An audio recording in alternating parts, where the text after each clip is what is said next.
শেখ হাসিনা অবৈধভাবে ক্ষমতায় থাকার জন্য।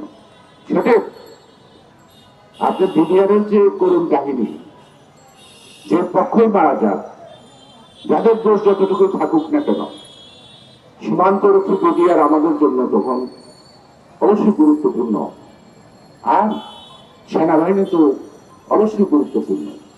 দুটি বাহিনীর মধ্যে একটি মিথ্যা অপবাদ দিয়ে তারা ফ্যাসাদ ঘটিয়ে তিনি নাস্তা নিয়ে বসে থাকলেন প্রধানমন্ত্রী।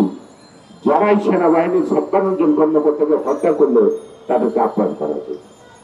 যখন তারা আপ্যায়ন ডাকছে তখন কিন্তু কর্মশেষ। ওই সারা খাতুন এবং যে আওয়ামী লীগের নেতারা বা রাশেদ খান অনেকেই গেছেন, তখন কিন্তু কাম শেষ ভিতরে, বাইরে থেকে তারা বুঝতে পারে না। আর তার বিচারের দায়িত্ব পড়লো কার ক্ষেত্রে? এই জেনারেল আজিজের কাছে। ওরা সবকটা ভাই জন্মসূত্রে ওরা পান্ডামি করে, গুন্ডামি করে, এবং এটা চাঁদপুরের মানুষ, মতলবের মানুষ প্রত্যেকে জানে। এটার পরিচয় একটাই হলো যে ওরা পান্ডামি সান্ডামিটা ভালো জানে। আজিজকে দেবো বিচারের দায়িত্বে, শক্তি নৌকায় বিড়াল পাহাড়া। আজিজ নিরাপদে অপরাধীদের শাস্তি দিল, অপরাধীদের খুঁজে বের করল না। আদৌ 56 জন সেনা কর্মকর্তার হত্যার বিচার কিন্তু হয় নাই। হয়েছে বিডিআর বিদ্রোহে। বিডিআর মানে কি? বাংলাদেশ রাইফেলস। এখন এটার নাম দিচ্ছে বিজেপি। রাইফেল হাতে নাই, তাই এই পর্যন্ত 193 জনের লাশ পাওয়া গেল।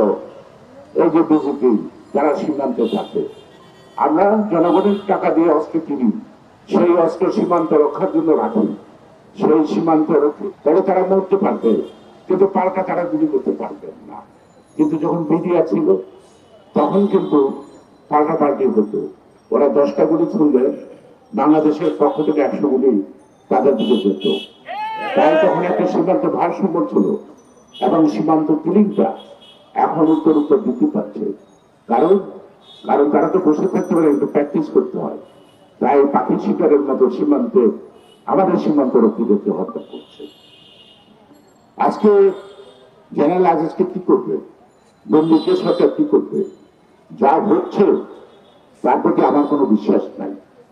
কারণ হেফাজতের যে ঘটনাটা শাপলা চত্বরে, এটা বন্দুক দায়িত্ব নিয়ে সেদিন বাতি নিবে কি কর্মকাণ্ড করছে তা আল্লাহ জানে, আমরা বলতে পারি না করে।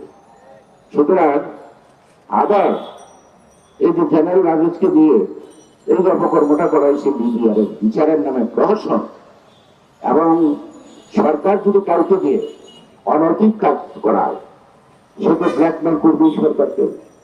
তাহলে একটা আইজি এত টাকা পায় কোথায়? এত সম্পদ হয় কেমনে? জেনারেল আজিজ ঘরে বসে বসে এত কিছু করতে পারলো কি করে? সে কথাটা আজকে বিশ্ববাসী জানে, কিন্তু শেখ হাসিনা এটা তাদের হাত দিয়ে শুনতে চায় না, কথা বলতে চায় না। তিনি ইশরাক হোসেনকে ভয় পায়, আরো দুদিন পর দুবার দেখলে ভয় পাবে। এই সময়টা কাছে আসতেছে, কারণ মানুষ দেখলে সে ভয় পাবে। কয়েকদিন পর সে নিজে ঘরের মধ্যে হাঁটবে, যখন যদি লাইটের আলোতে ছায়া পড়ে, ছায়া দেখলে ভয় পাবে। এমন অবস্থায় তিনি আছেন, মুখে যতই চেপাবাজি করুন, আর তার 2-4টা লোক আশেপাশে আজে বাজে মন্তব্য, অশ্লীল বক্তব্য দিয়ে জনগণের দৃষ্টি অন্যত্র নিতে পারবে না।